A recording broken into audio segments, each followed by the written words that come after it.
Hello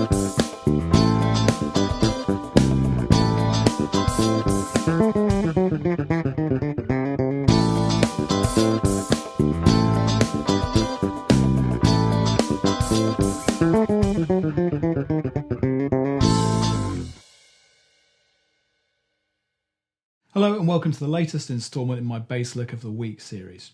Before we dive into this week's bass groove, please like the video, and if you haven't done so already, subscribe to the channel. Okay, so this week's bass groove is a fingerstyle funk line that's relatively simple for the first 3 bars, but if you've listened to the playthrough, you'll know that all of the action is happening in the 4th bar, where we've got a really long and very complex sounding fill that's not quite as hard to play or understand as you might initially be thinking, but we'll come to that in just a moment.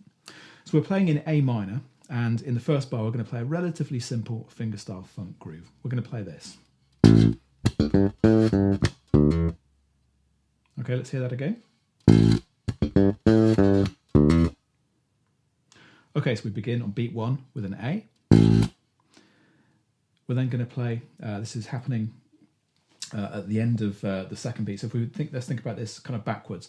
If we play a G on the and of beat 2, and then we've got the A and the G on beat 3. So these are just 8th notes.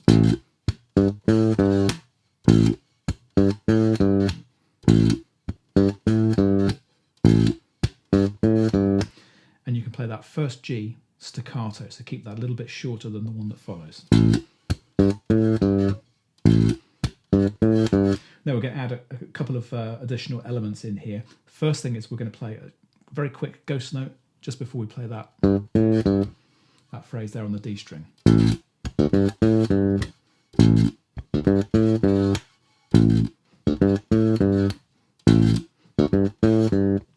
That kind of thing.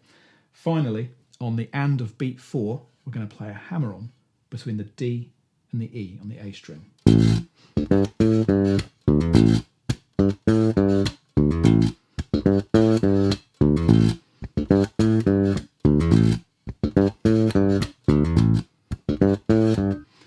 That kind of thing. Okay, moving into the 2nd bar, we have the same kind of line, but then we're going to play a C, 8th fret of the E string. This is on beat 4. And we're going to slide downwards from that C. And what you'll also notice is when I'm playing this line, I'm playing all of the notes on the D string staccato.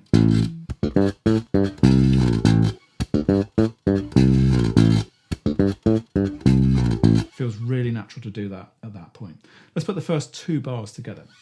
Okay, so 1, 2, 3, 4. Again.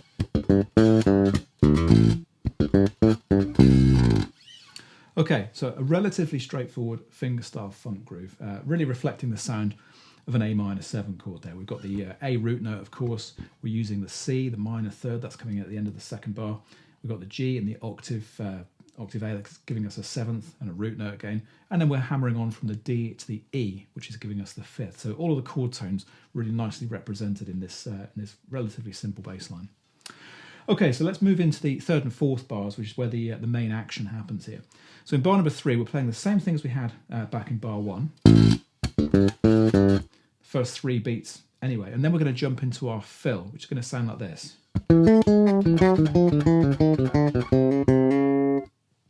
So a long sequence of 16th notes. And this is going to happen, it's going to begin at the end of the 4th beat of the 3rd bar. So we're going to play 3 notes at the end of the 3rd bar. So we're going to jump up to the upper register here, 4th finger on the E at the 14th fret of the D string. And then we're going to bar across and play the A, and then A flat. And then we're going to pull off to the G, but that G is going to be the first note of the 4th bar. 2, 3, 4. In terms of playing this this figure, it begins on the 2nd 16th note subdivision of beat number 4, and the way that I always place things like that is I pat the strings on the beat, which you can probably hear me do, and then play directly afterwards, that automatically puts you into the second 16th note subdivision, like that. Okay, so once we've played this, and we pull off to the G, what we're going to do now is come back down to the E, and we've got this minor third interval between the G and the E, and what we're going to do is just take that down chromatically. So it's the same shape, we're just moving it down chromatically. So G and E is the first one, and then we have F sharp, D sharp, F natural, D, E, C sharp, E flat, C, and then our last one is going to be D and B.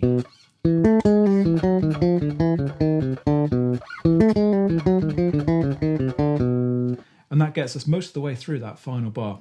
All we need to do now on the fourth beat is play this kind of almost like a bluesy lick, just C onto the C sharp, so kind of minor third hammering onto the major third. It takes us really nicely back to the A.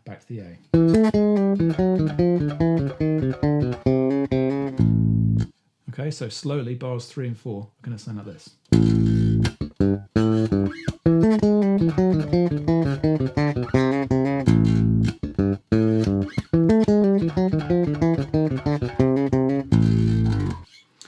Okay, that's this week's bass lick. Hopefully you'll find that this epic fill that we have in the fourth bar is a little bit easier to get your teeth into than it probably sounds when you hear it for the first time. It's really just a repeating sequence that's just descending on the neck and then resolving back into the A.